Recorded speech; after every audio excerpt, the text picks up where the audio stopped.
हे माझ्या बापा, सुंदरसा दिवस दाखवला आमच्या आयुष्यामध्ये. या दिवस उजाडल्याबद्दल तुझे उपकार मानतो. गौरव, महिमा, आदर, सन्मान आम्ही तुलाच देतो. आजची आराधना, उपासना, भक्ती, गाणे, स्तुती, वचन, संदेश तुझ्या गौरवासाठी तुला मान्य असा असू दे. आम्हा प्रत्येकासंगती राहा. आमच्या प्रत्येकाच्या शिरावर तुझं नाव लिहिलेलं असावं असं तू होऊ दे. तुझी दया, कृपा, अनुग्रह आणि तुझं प्रोटेक्शन आम्हा प्रत्येकाच्या अवतीभोवती असू दे. तुझे देवदूत आमच्या अवतीभोवती असू दे बापा. आमच्या प्रत्येकाकडून झालेल्या प्रत्येक प्रकारच्या प्रत्येक पापांची आणि चुकांची तू क्षमा कर. आणि आजचा संदेश ऐकून पुष्कळ लोकांनी स्वतःमध्ये परिवर्तन घडवून आणावं असं तू होऊ दे बापा. तू सुशील भक्तुला प्रेरणा दिली आणि तो कित्येक रविवारपासून प्रयत्न करत होता. तू तो यशस्वी आज केला, त्याबद्दल आम्ही तुझे उपकार मानतो. तुझा आशीर्वाद पाठव. ऐकणाऱ्या प्रत्येकावर तुझा आशीर्वाद पाठव आणि तुझ्यामध्ये आम्हा प्रत्येकाला वाढवत जा.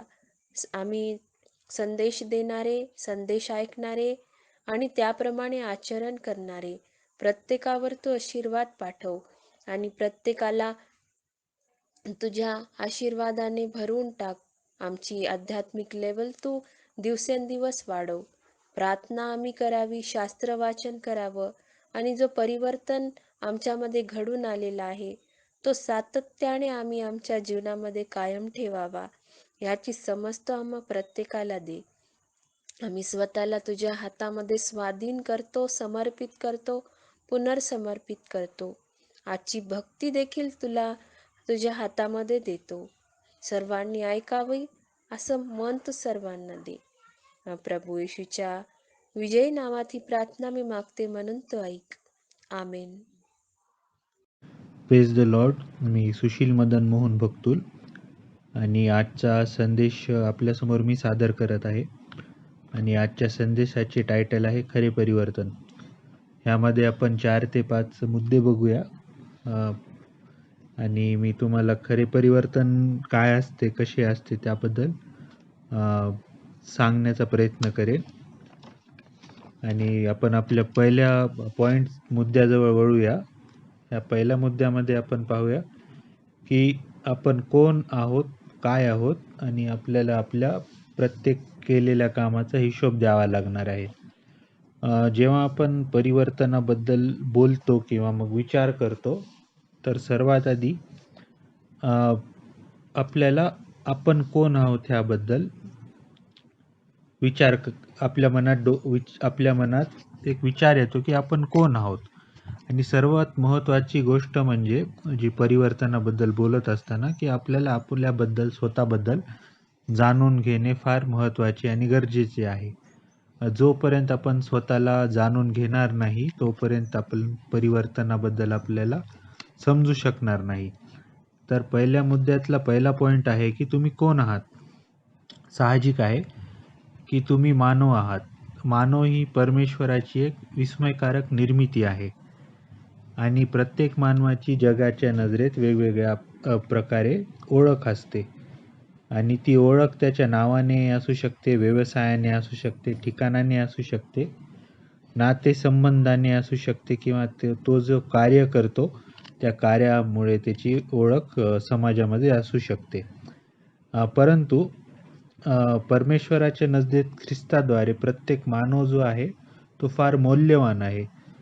आणि पवित्र शास्त्रामध्ये मत्ते 5वा अध्याय 13 आणि 14व्या वचनामध्ये असं नमूद केलेलं आहे की मानव जो आहे तो जगाचे, तुम्ही जे आहात ते मानव म्हणजे तुम्ही जगाचे मीठ आहे आणि जगाचे प्रकाश आहेत.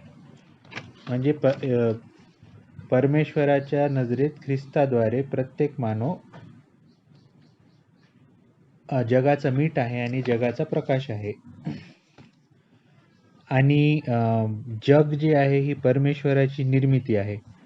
त्यामुळे तुम्ही जगाच्या नजरेत काय आहे किंवा तुमचा रुतबा जगाच्या नजरेत काय आहे ह्याला काहीच महत्त्व नाही. महत्त्व फक्त ह्याला आहे की तुमचे तारण झालेले आहे का आणि तुम्ही येशू ख्रिस्ताला आपले तारणहार म्हणून स्वीकार केलेले आहेत काय? हे सगळ्यात महत्त्वाचा आपल्या आयुष्याचा उद्देश आणि मुद्दा असला पाहिजे. आणि आणखी एक प्रश्न आपण म्हणजे मी तुम्हाला विचारू इच्छितो, की काय तुम्ही परमेश्वराने दाखवलेल्या मार्गावर चालता का? कारण परमेश्वराने दाखवलेल्याच मार्गावर चालणे आपले आयुष्य प्राधान्य असले पाहिजे. उपदेशक 12 अध्याय आणि 13 वचनानुसार परमेश्वराचे भय धरणे व त्याची आज्ञा पाळणे हे मनुष्याच्या आयुष्याचे प्राधान्य असले पाहिजे. म्हणून जगाच्या नजरेत, समाजाच्या नजरेत तुम्ही काय आहात, तुम्ही कोण आहात, ह्याला काहीच महत्त्व नाही आहे. तर महत्त्व कशाला आहे, की परमेश्वराने दाखवलेल्या मार्गावर तुम्ही चालता का? येशू ख्रिस्ताला तुम्ही आपला तारणहार म्हणून स्वीकार केलेला आहे का? हे आपल्या आयुष्याचा उद्देश असला पाहिजे. आणखी एक गोष्ट, महत्त्वाची गोष्ट म्हणजे आपली जी व्यक्तिमत्व आहे, तुमची जी पर्सनॅलिटी आहे, व्यक्तिमत्व आहे, त्याची ओळख ख्रिस्ताद्वारे असली पाहिजे. कारण काही अविश्वासी लोकांच्या आयुष्यातील फक्त तुम्हीच ते बायबल असाल जे ते वाचतील. म्हणजे अविश्वासी लोक जे आपल्या सोबत असतात, आपल्या इर्दगिर्द असतात, किंवा मग आपले शेजारी असू शकतात, आपण जिथे काम करतो ते असू शकतात, आपले मित्रमंडळी असू शकतात, इतर लोक असू शकतात.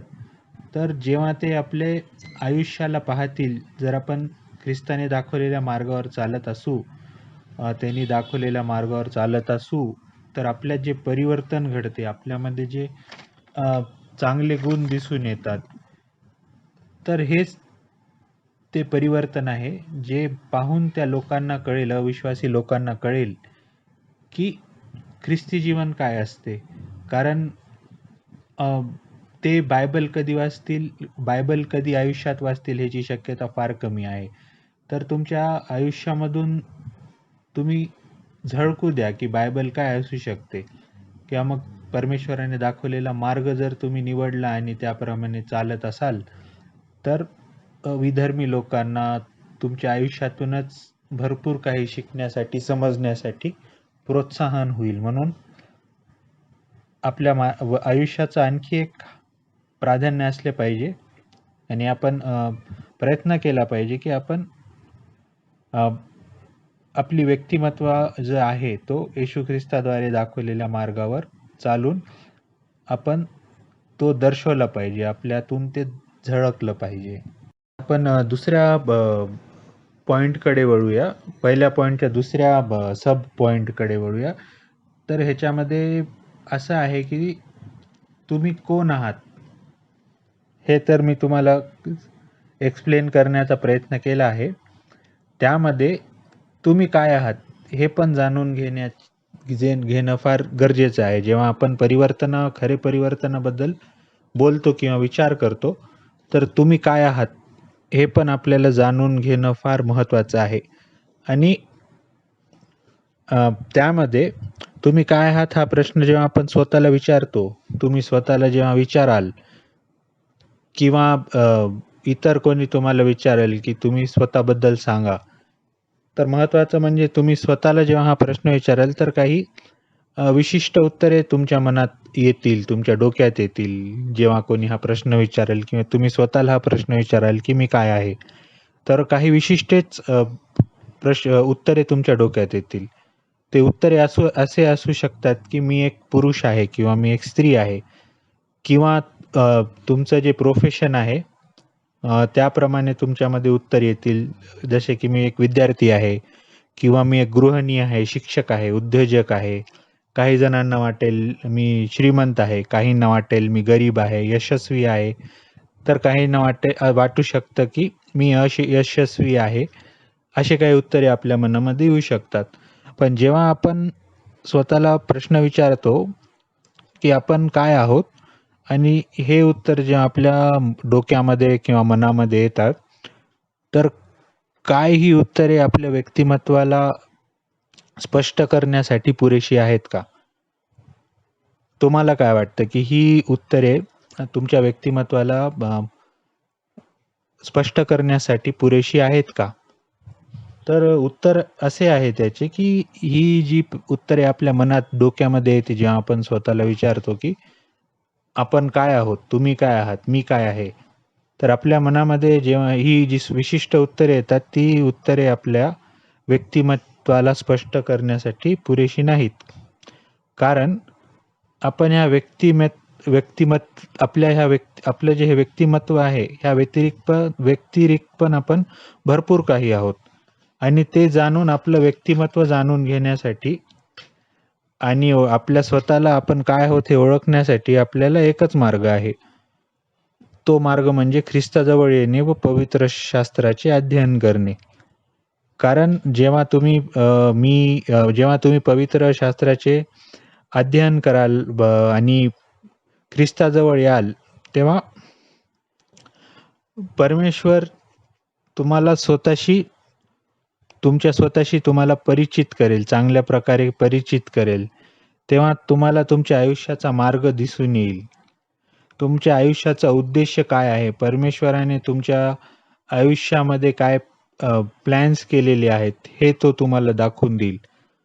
तुमच्या आयुष्याचे उद्देश, तुमचा जन्म कशासाठी झालेला आहे? तुम्ही आयुष्यामध्ये काय करू शकता?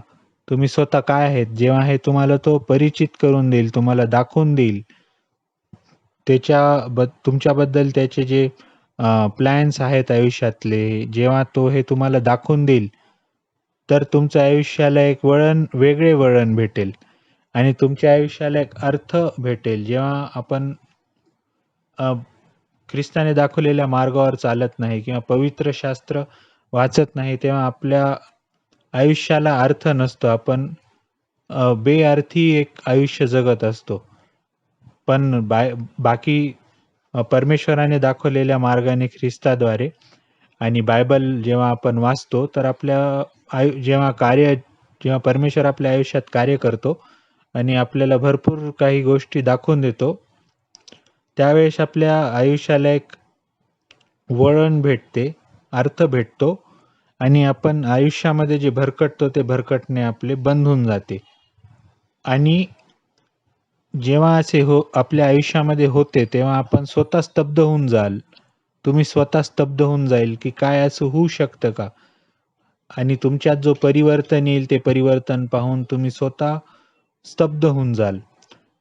कारण तुमचे जे साधारण व्यक्तिमत्व आहे व जीवन आहे, ते असाधारण परमेश्वरच करू शकतो. मानव स्वतःच्या प्रयत्नांनी कधी स्वतःचं साधारण जीवन असाधारण करू शकत नाही.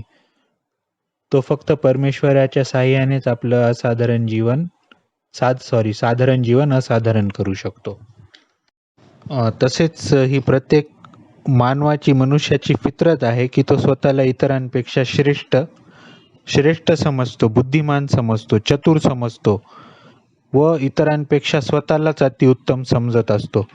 ज्यामुळे मनुष्य नेहमी ह्या गैरसमजुतीमध्ये असतो, की त्याच्या व्यतिरिक्त प्रत्येक जो दुसरा मनुष्य आहे तो मूर्खच आहे आणि ह्याच गैरसमजुतीमुळे त्या अभिमानी मनुष्याचा, जो इतरांना कमी लेखतो, अशा मनुष्याचा नाश होतोच. आणि जर तुम्ही अशा प्रकारचे अभिमानी मनुष्य आहात, इतरांना कमी लेखणारे मनुष्य आहात, तर तुम्ही तुमच्या आयुष्याच्या वधाचे, अधोगतीचे तुम्ही स्वतःच जिम्मेदार ठरणार आहात. तिसऱ्या उपमुद्द्याकडे आपण वळूया. तुम्ही केलेल्या कामाचा हिशोब तुम्हाला द्यावा लागणार आहे. आपण काही शास्त्रभाग भाग वाचूयात. रोमकरास पत्र ह्याचा 14वा अध्याय 12वा वचन. तर मग आपणातील प्रत्येक जण स्वतःचा हिशोब देवाला देईल. ह्या वचनामध्ये स्पष्ट दाखवून दिलेलं आहे, की मनुष्य जो काही त्याच्या आयुष्यामध्ये काम करेल, त्याचा प्रत्येक गोष्टीचा हिशोब त्याला परमेश्वराकडं द्यावा लागणार आहे. जरी कोणती गोष्ट तो विसरून गेला असेल, काही पाप त्यांनी केलं असेल, मनुष्य ती गोष्ट विसरून जाऊ शकतो, पण परमेश्वराकडं ती प्रत्येक गोष्टीची नोंद आहे, प्रत्येक तुमच्या कार्याची नोंद आहे.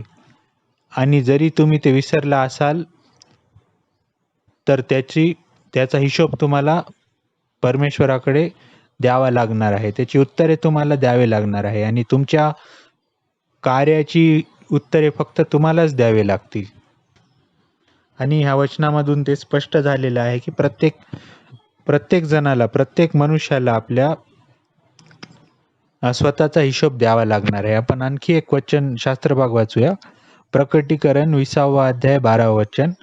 मग मृत झालेल्या लहान थोरांना मी राजासनापुढे उभे राहिलेले पाहिले. त्यावेळी पुस्तके उघडली गेली. तेव्हा दुसरे एक पुस्तक उघडले गेले. ते जीवनाचे होते आणि त्या पुस्तकात जे लिहिलेले होते त्यावरून मृतांचा न्याय ज्यांच्या त्यांच्या कर्माप्रमाणे ठरविण्यात आला. आता जे आपण शास्त्रभाग वाचला प्रकटीकरण 20:12, तर जेव्हा मी हा शास्त्रभाग वाचला किंवा मग तुम्ही वाचलेला असेल किंवा तुम्ही जेव्हा वाचाल तर बऱ्याच जणांना हे वचन वाचून, कर्म हा शब्द वाचून त्यांना असे वाटेल की आयुष्यात चांगले कर्म, चांगले काम करणे, जसे चांगले बोलणे, चांगले वागणे, समाजसेवा करणे, दान करणे, मदत करणे व इतर चांगले कामं केल्यास त्यांचं नाव जीवनाच्या पुस्तकात आढळून येईल किंवा त्यांना स्वर्ग प्राप्त होईल. तर तुमचे असे विचार करणे, ज्यांना पण ही गैरसमजूत झाली असेल की चांगले कर्म, फक्त चांगले कर्म केल्यानेच तुम्हाला सार्वकालिक जीवन प्राप्त होईल, तर ही तुमची एक गैरसमज आहे. आणि असा विचार करणे हे तुमचे एकदम चुकीचे आहे. कारण इथं जे कर्म हा शब्द आहे ह्या वचनामध्ये, त्याचा सांगण्याचा उद्देश फार वेगळा आहे. कर्म इथं चांगले काम, हे कर्म इथं जे तुमच्या मनात येत असेल की कर्म म्हणजे सगळे चांगले काम केल्याने तुम्हाला स्वर्ग प्राप्त होईल किंवा मग तुम्हाला सार्वकालिक जीवन प्राप्त होईल, तर हे एकदम चुकीचे आहे. कारण फक्त कर्माने सार्वकालिक जीवन प्राप्त होत नाही, तर त्यासाठी तुमचे तारण होणे व येशू ख्रिस्ताबरोबर तुमचे वैयक्तिक नाते असणे फार आवश्यक आहे. तर जे लोक कर्माच्या भरोश्यावर आहेत किंवा ज्यांना वाटतं की चांगले कर्म केल्याने त्यांना सार्वकालिक जीवन प्राप्त होईल किंवा त्यांना सगळं काही चांगलेच भेटेल, तर त्यांना आता जागी होण्याची वेळ आलेली आहे. त्यांनी त्या मिसअंडरस्टँडिंगमध्ये, गैरसमजुतीमध्ये राहणं बंद केलं पाहिजे की फक्त चांगल्या कर्मानीच तुम्हाला सार्वकालिक जीवन प्राप्त होत नाही. दुसरा मुद्दा आपण बघूया, खरे परिवर्तन काय आहे किंवा काय असते. तर खरे परिवर्तन जुन्या स्वभावाचे मरणे आणि नवीन स्वभावाचे जिवंत होणे. जुन्या स्वभावाचे मरणे म्हणजे काय की जो आपला पापी स्वभाव असतो त्यापासून आपल्याला मुक्ती मिळणे किंवा दूर जाणे. आणि नवीन स्वभावाचे जिवंत होणे म्हणजे जो आपल्याला नवीन जन्म भेटलेला आहे, एक नवीन सुरुवात भेटलेली आहे. त्या नवीन सुरुवातीमध्ये परमेश्वराने दाखवलेल्या मार्गावर चालणे आणि सर्व पापांपासून दूर राहणे, एक साफ जीवन जगणे, एक शुद्ध जीवन जगणे, हे असते खरे परिवर्तन. आणि आपण ह्या संदर्भात काही वचन वाचूयात. इफिस्करास पत्र 4 अध्याय 22 ते 24 वचन. असे की तुमच्या पूर्वीच्या आचरणासंबंधी जो जुना मनुष्य त्याचा आम्ही त्याग करावा. तो कपटाच्या वासनांनी युक्त असून त्याचा नाश होणार आहे. तर आम्ही आपल्या मनोवृत्तीत नवे व्हावे आणि धार्मिकता व सत्याची पवित्रता यांनी युक्त असा देवानुरूपी उत्पन्न केलेला नवा मनुष्य धारण करावा. जसे ह्या वचनामध्ये एकदम क्लिअरली सांगितलेलं आहे की आपली जी मानसिकता आहे, जी कटू मानसिकता आहे किंवा मग पापी मानसिकता आहे, ती आपल्याला सोडून द्यावी लागणार आहे, ती आपल्याला त्यागून टाकावी लागणार आहे. आणि ते जेव्हा आपले नवीन जन्म होतो जेव्हा आपण प्रभू येशू ख्रिस्ताला आपला तारणारा म्हणून स्वीकारतो, तेव्हा तो हे सर्व आपल्याला ॲक्सेप्ट करण्यास मदत करत असतो. तर त्याच्या मदतीशिवाय मानवाला हे शक्यच नाही. पण जेव्हा तुम्ही स्वतः तयार असाल आणि जेव्हा तुमचा नवीन जन्म होईल, तर तुमचा जसं मी तुम्हाला आता सांगितलेलं आहे, की जुन्या स्वभावाचे मरणे आणि नवीन स्वभावाचे जिवंत होणे. तर जुना स्वभाव काय असतो आणि नवीन स्वभाव आपल्याला कोणत्या प्रकारे जिवंत होणार आहे, काय नवीन स्वभाव आपल्यामध्ये येणार आहे, त्या वचनामध्ये एकदम स्पष्टपणे सांगितलेलं आहे. आणि आता आपण दुसरं एक वचन वाचूया. कलसेकरास पत्र 3 अध्याय 5 ते 9. तर पृथ्वीवरील तुमची अवयव जीवे मारा, म्हणजे जार कर्म, अमंगळपणा, काम वासना, कुवासना व लोभ यास जीवे मारा. त्यामुळे देवाचा कोप आज्ञाभंगाच्या पुत्रावर होतो. तुम्ही पूर्वी ज्या वासनात जगत होता, तेव्हा त्यामध्ये तुम्हीही वागत होता. परंतु आता क्रोध, संताप, दुष्टपण, मुखाने निंदा व शिवीगाळ करणे ही सर्व आपणापासून दूर करा. एकमेकांबरोबर लबाडी करू नका, कारण तुम्ही जुन्या मनुष्यास त्याच्या कृतीसुद्धा काढून टाकली आहे. या वचनामध्ये सुद्धा आपल्याला स्पष्टपणे सांगण्यात आलेलं आहे, की मनुष्यामध्ये जो कपटीपणा असतो, जो संताप असतो, दुष्टपणा आहे, जो आपण मुखाने निंदा करतो, शिवीगाळ करतो, इतरांबद्दल वाईट बोलतो, वाईट विचार करतो, वाईट कृती करतो. जेव्हा आपण वाईट संगतीमध्ये असतो, वाईट विचारांमध्ये असतो, पापांमध्ये असतो, तर आपलं वागणं, बोलणं, विचार करणं आणि आपली कृती त्याचप्रमाणे होऊन जाते. त्यामुळे जेव्हा आपला नवीन जन्म होईल, तेव्हा आपल्याला या सर्व गोष्टींपासून दूर राहायचं आहे, दूर आपल्याला राहावं लागणार आहे. आणि जेव्हा तुमच्यामध्ये ह्या सर्व गोष्टी मरून जातील, दुष्टपणा तुमच्यातला मरून जाईल आणि तुम्ही एक शुद्ध जीवन जगाल, प्रयत्न कराल, प्रभू येशू ख्रिस्ताच्या साहाय्याने, परमेश्वराच्या साहाय्याने जेव्हा तुम्ही एक शुद्ध जीवन जगण्याचा प्रयत्न कराल, त्याच्या दाखवलेल्या मार्गावर चालण्याचा प्रयत्न कराल, तो त्यामध्ये तुम्हाला मदत करेल. आणि जेव्हा तुम्ही त्याच्या दाखवलेल्या मार्गावर चालता आणि एक शुद्ध जीवन जगण्याचा प्रयत्न करता, तर तेच खरे परिवर्तन असते. तेच तुमचे त्यालाच तुमचे खरे परिवर्तन असे म्हटल्या जाईल. आपण तिसऱ्या मुद्द्याकडे वळूया. तिसरा मुद्दा आहे, की परिवर्तन आपल्यात जे झाले आहे ते लपत नसते आणि जे ढोंग असते ते सुद्धा लपत नसते.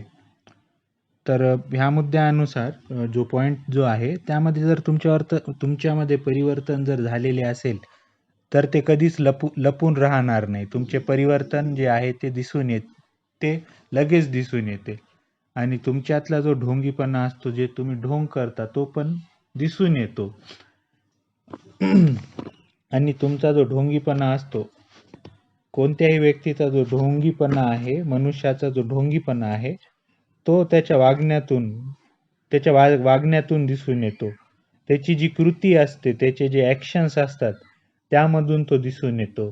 त्याचे जे आचरण असते, त्यामधून तो दिसून येतो. त्याचा जो ढोंगीपणा आहे, मनुष्याचे जे विचार असतात, जे अशुद्ध विचार असतात, त्या विचारामधून ते दिसून येतं. ढोंगीपणा जो आहे तो मनुष्याच्या बोलण्यामधून दिसून येतो. ते मनुष्य ज्या प्रकारे बोलतो, ज्या प्रकारे वागतो, ज्या प्रकारे विचार करतो, ज्या प्रकारे त्याच्या मुखातून शब्द बाहेर पडतात इतरांसाठी, किंवा मग कोणत्याही गोष्टीसाठी ज्या प्रकारे त्याच्या बोलण्याची पद्धत असते, त्या बोलण्यामधून आणि मनुष्याच्या प्रत्येक कृतीतून तो काय ॲक्शन्स करतो, कसे वागतो, कसे बोलतो, कसे उठतो, प्रत्येक जी कृती आहे, छोटी प्रत्येक जी कृती आहे, त्यामधून तुमचा ढोंगीपणा झळकत असतो. एका व्यक्तीचा ढोंगीपणा त्या प्रत्येक तुमच्या गोष्टीमधून झळकत असतो. आणि आणखी एक इम्पॉर्टंट महत्त्वाची गोष्ट अशी आहे की जो ढोंगी माणूस आहे तर किंवा मग जो मनुष्य जो आहे तो इतरांना मूर्ख बनवू शकतो, स्वतःलाही मूर्ख बनवू शकतो, पण परमेश्वराला तो कधीच मूर्ख बनवू शकत नाही. आणि हे त्याने जाणून घेतलं पाहिजे. मनुष्याने हे जाणून घेतलं पाहिजे की तो परमेश्वराला कधीच मूर्ख बनवू शकत नाही. आणि जाणून जर तो अनजान बनत असेल तर त्याचा हिशोब त्याला द्यावाच लागणार आहे. त्याचे उत्तर त्याला द्यावेच लागणार आहे आणि त्या प्रकारे त्याला त्याचं शिक्षाही भेटणार आहे. आणि जी काही त्याला शिक्षा भेटेल त्याचा जिम्मेदार तो स्वतःच असेल, मनुष्य स्वतःच असणार आहे, तो व्यक्ती स्वतःच असणार आहे. आणि ख्रिस्ती असण्याचा ढोंग करणे हे परमेश्वराची थट्टा करणे आहे. आणि परमेश्वराची थट्टा करणे म्हणजे स्वतःचा नायनाट करून घेणे. कारण जेव्हा तुम्ही एक परमेश्वराची थट्टा करता तर तो हे सहन करू शकत नाही. स्वतःची जी इन्सल्ट आहे तो ते सहन करू शकत नाही. आणि मनुष्यामध्ये काही लोकांमध्ये परमेश्वराला हलक्यात घेण्याची जी हलक्यामध्ये घेण्याचा जो स्वभाव आहे किंवा जे काही लोक परमेश्वराला हलक्यामध्ये घेतात तर त्यांनी अनुवाद 4:24 प्रमाणे आणि इब्री लोकास पत्र 12 अध्याय 29 वचनाप्रमाणे हे जाणून घेतले पाहिजे की आपला जो परमेश्वर आहे तो भस्म करणारी आग आहे.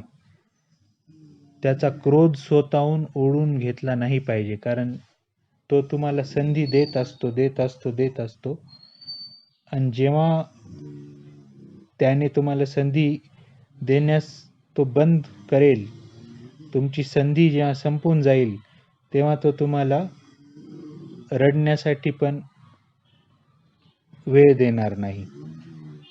तर तुमचा जो ढोंगीपणा असेल तर तुम्हाला आजच परिवर्तन करून घेण्याची फार गरज आहे. आणि तुम्ही हे जाणून घ्या की तुम्ही परमेश्वराला बिलकुल मूर्ख बनवू शकत नाहीत. हे तुम्ही जाणून घेतले पाहिजे. आणि या संदर्भात आपण काही वचन वाचूयात ज्यामध्ये येशू ढोंगाबाबत आपल्या शिष्यांना इशारा देतो. लूक 12 अध्याय 2 वचन. जे प्रगट होणार नाही असे काही झाकलेले नाही व जे कळणार नाही असे काही गुप्त नाही. ह्या वचनाचा अर्थ असा की तुमचा ढोंगीपणा लपून राहणार नाही, कधीच लपून राहणार नाही. आणि तुम्ही जे गुप्तपणे काय करू इच्छिता, गुप्तपणे तुम्ही जे ढोंगीपणा करता किंवा मग 2 आयुष्य जगण्याचा जो प्रयत्न तुम्ही करता तोही लपून राहणार नाही.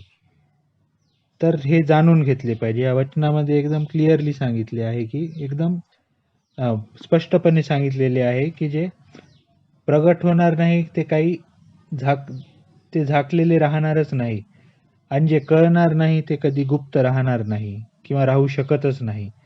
आपण दुसरा एक शास्त्रभाग वाचूया. मत्ते 23 अध्याय 27 आणि 28 वचन. अहो शास्त्रांनो व परुषांनो, अहो ढोंग्यांनो, तुम्हास धिक्कार असो, कारण तुम्ही चुना लावलेल्या कबरांसारखे आहात, ज्या बाहेरून सुंदर दिसतात परंतु आत मेलेल्यांच्या हाडांनी व सर्व प्रकारच्या मळांनी भरलेले आहेत.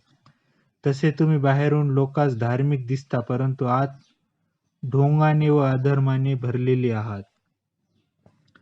आणखी एक शास्त्रभाग आपण वाचूयात. तिताला पत्र 1 अध्याय 16 वचन. आपण देवाला ओळखतो असे ते बोलून दाखवितात परंतु कृतीने त्याला नाकारतात. ते अमंगळ, अभंजक व प्रत्येक चांगल्या कामास नालायक आहेत. पवित्र शास्त्रामध्ये ढोंगी लोकांना नालायक असे संबोधले आहे. तर जागतिकरित्या एका मनुष्याचा सामाजिक दर्जा काहीही असो पण व्यक्तिमत्वाने तो व्यक्ती जो आहे तो नालायकच असणार आहे. जसं की आपल्या बायबलमध्ये आता मी जे वाचले त्या वचनामध्ये स्पष्टपणे नमूद केलेलं आहे, स्पष्टपणे दाखवून दिलेलं आहे, सांगितलेलं आहे की कोणत्या प्रकारचे लोक नालायक असतात. आणि जे वचन आपण वाचले त्या वचनामध्ये इथं स्पष्टपणे दाखवून दिलेले आहे की परमेश्वर ढोंगी लोकांशी अ, ढोंगी लोकांवर किती राग धरतो आणि ढोंगी लोकांशी किती ईर्ष्या करतो. आणि जे ढोंगी लोक असतात त्यांच्यावर त्याची जे राग आहे तो किती तीव्र आहे या वचनांमधून आपण पाहिले आहे. आणखी एक ह्या मुद्द्यातलं आपण एक शेवटचं वचन वाचूया. नीतिसूत्रे 28वा अध्याय 13वा वचन. जो आपले दोष झाकितो त्याचे बरे होत नाही, जो ते कबूल करून सोडून देतो त्याचवर दया होते. ह्या वचनामध्ये एकदम स्पष्टपणे परत आपल्याला दिसून येते की जो आपले दोष झाकतो त्याचे बरे होत नाही, कारण परमेश्वरच त्याचे बरे होऊ देणार नाही. आणि परमेश्वर जेव्हा काही ठरवतो तर त्याच्या पलीकडे आपण काहीच करू शकत नाही, कारण आपलं आयुष्य परमेश्वराच्या हातात आहे.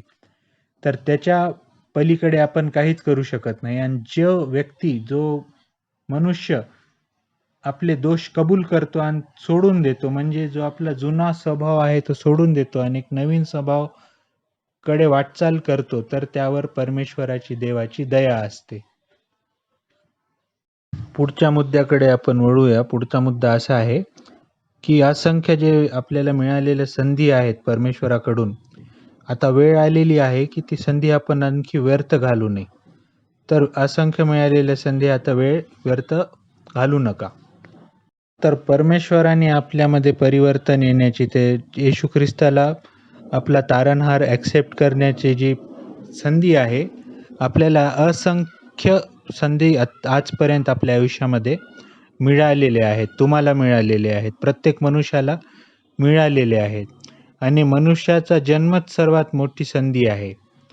आणि प्रत्येक मनुष्याचा प्रत्येक श्वास, प्रत्येक दिवस, प्रत्येक क्षण ही त्याच्यासाठी एक संधी आहे ह्या सर्व गोष्टी ॲक्सेप्ट करण्यासाठी आणि आपल्यामध्ये परिवर्तन येण्यास तयार होण्यासाठी, येशू ख्रिस्ताला आपला तारणहार मानण्यासाठी, स्वीकार करण्यासाठी प्रत्येक क्षण, प्रत्येक दिवस ही त्याच्यासाठी एक संधीच आहे. आणि त्यामुळे आता वेळ आलेली आहे की एकही संधी आपण व्यर्थ घातली नाही पाहिजे आणि तातडी दाखवली पाहिजे, अर्जन्सी दाखवली पाहिजे.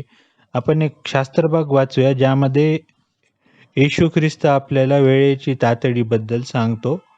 योहान 9वा अध्याय 4 वचन. प्रभू येशू स्वतः म्हणतात की, ह्या वचनामध्ये प्रभू येशू स्वतः म्हणतात की मला ज्याने पाठविले त्याची कार्य दिवस आहे तोपर्यंत आपल्याला केली पाहिजे. रात्र येणार आहे, तिच्यात कोणाच्याने कार्य करवणार नाही. म्हणून जी वेळेची अर्जन्सी आहे ती फार गरजेची आहे, कारण ऑलरेडी फार उशीर झालेला आहे. आपण फार टाइम वेस्ट केलेला आहे. आणि परमेश्वराने जे आपल्याला कार्य दिलेले आहे, जी जिम्मेदारी दिलेली आहे, ती जिम्मेदारी पार करावयाची आहे. आपल्याला प्रत्येक मनुष्याला ती पार करावयाची आहे. जी जिम्मेदारी दिली ती ॲक्सेप्ट करावयाची गरज आहे. आणि ह्या वचनामध्ये तुम्हाला जी अर्जन्सी आहे, वेळेची अर्जन्सी आहे ती दिसून येईल.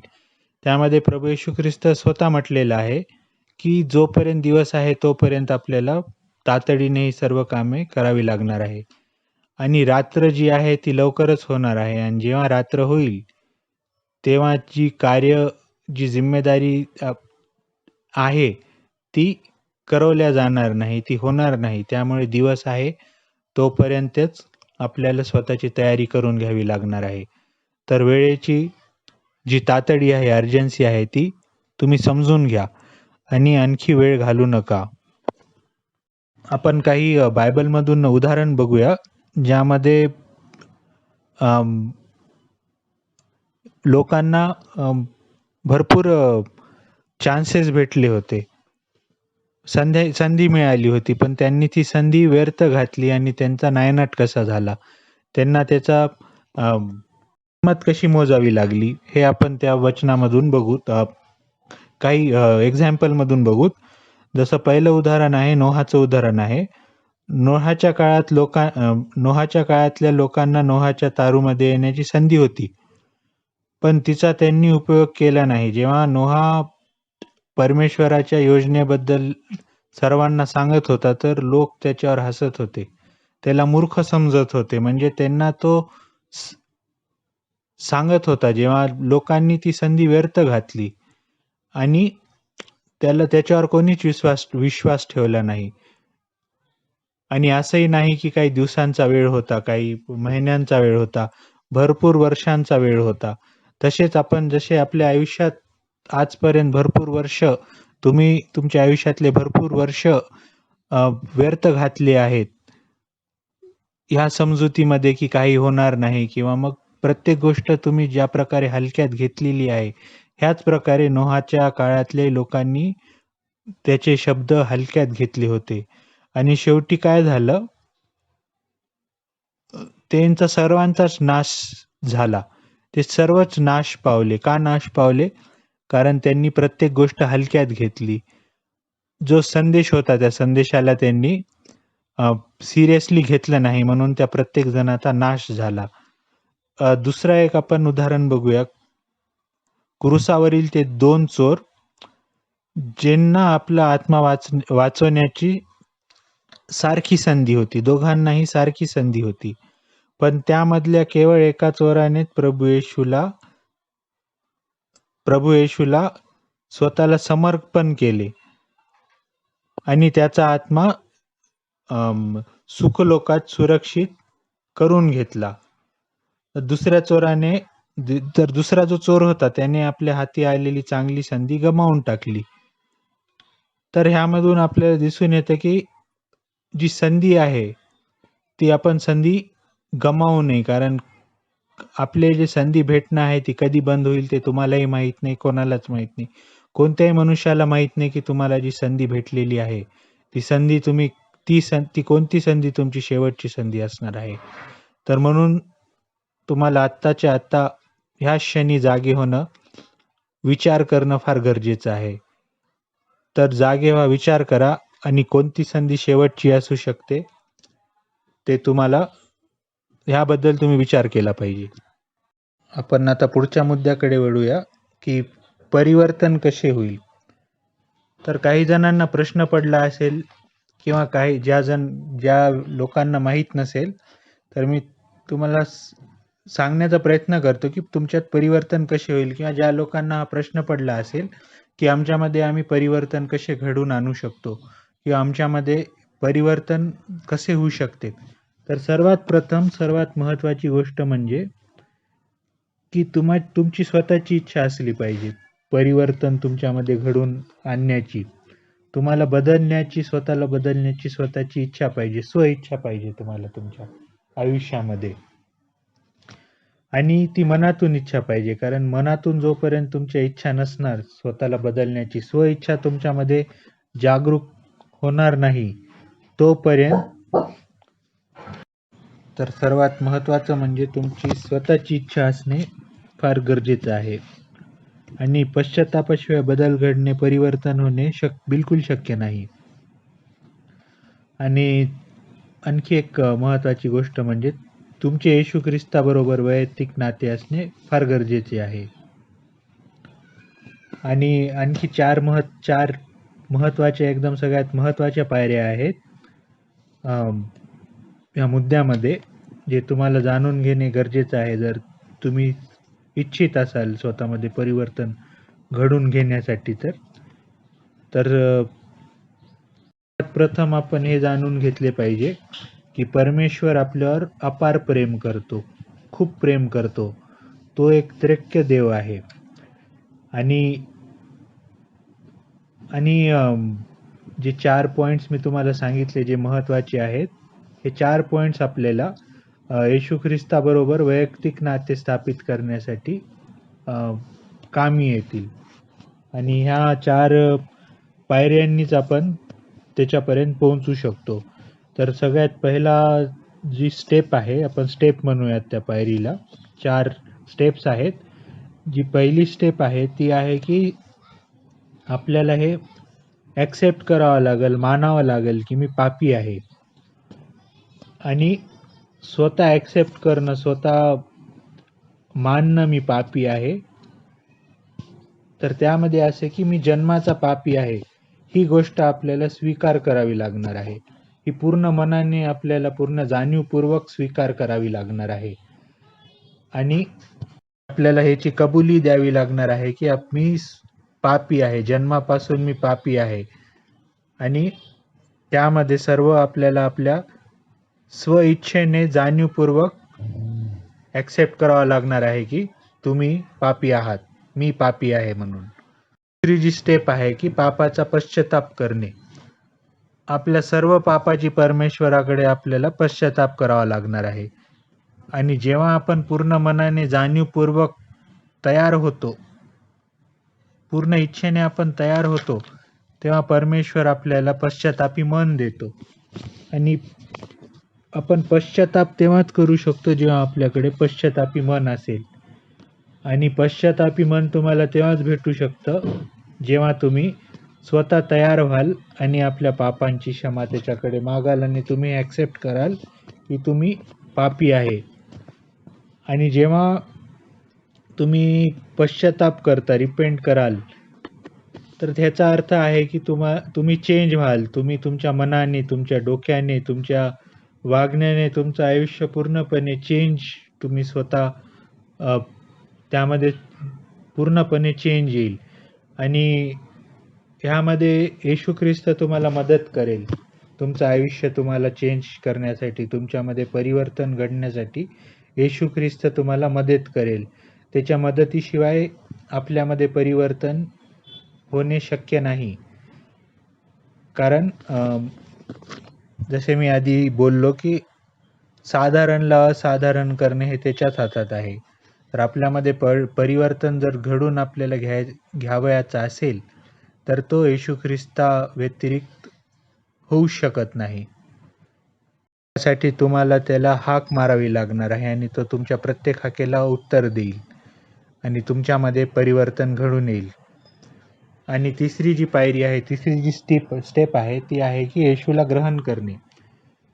येशू हाच माझा एकमेव व्यक्तिगत तारणारा आहे, हे तुम्हाला स्वीकार करावे लागणार आहे. जेव्हा तुम्ही हे स्वीकार कराल